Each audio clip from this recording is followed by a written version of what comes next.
My name is Trudy Taylor-Smith. I'm the Senior Administrator of Policy and Advocacy at Children's Defense Fund Texas, based here in Austin.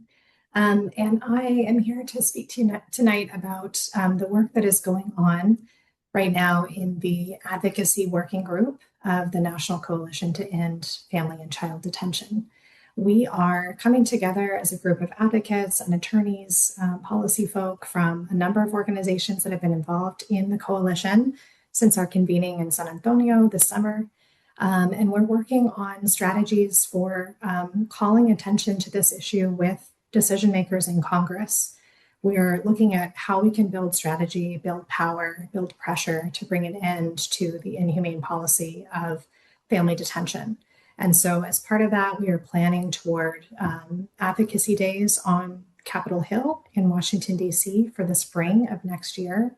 And in the lead up to that, we are trying to produce some documents that will help explain the situation to members of Congress, but also just to members of the public. We're creating kind of FAQ documents that will do myth busting and provide some useful talking points for folks to use in thoughtful conversations with members of their own family and community, perhaps with their coworkers, just for folks who may not fully understand what's going on with family and child detention, how it is that people end up there, and why it's so harmful.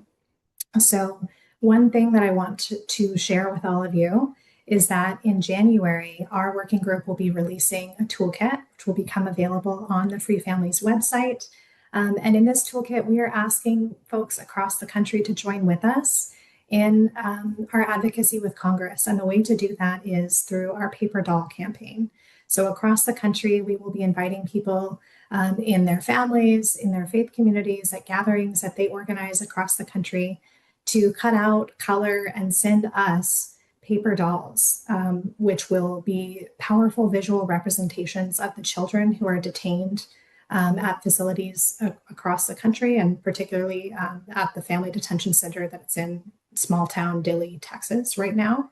And so when we visit Capitol Hill in the spring, we will take these paper dolls with us. We hope that we have hundreds, perhaps thousands, to help represent the children who are in detention, the children who are being impacted by family separation when their parents are placed in detention, and also as a really powerful symbol of the strength of opposition across the country to this cruelty and the importance that constituents are placing.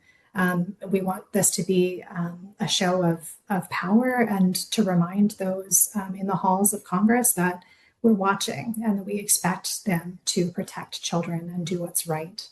Another thing that I want to share with you all right now is there is an action tool that we have created. I'll ask one of my colleagues to drop that in the chat now. This is an action tool we've created where in the space of a few minutes, you can easily call, email, and even tag your members of Congress in social media posts if you would like. The way that this action tool works is if you click on the link that's just been dropped there in the chat, the tool is embedded at the bottom of the blog. So you'll see a place to enter your name and contact information and then hit sign up. And once you do that, you'll be taken to the next screen where there's a pre-written letter. If you scroll down to the bottom and hit the small pencil icon in the bottom left-hand corner, it will allow you to edit it as you wish. You can personalize it and make whatever changes you would like before then hitting the submit button to send it to both of your senators and your member of Congress. On the next screen, a suggested phone script will appear, and there's a button you can click to be connected with the office of first each of your senators and then your member of Congress. After you hit that button, this tool will actually call your cell phone, and when you answer, you will automatically be connected to the office of the person you're trying to reach.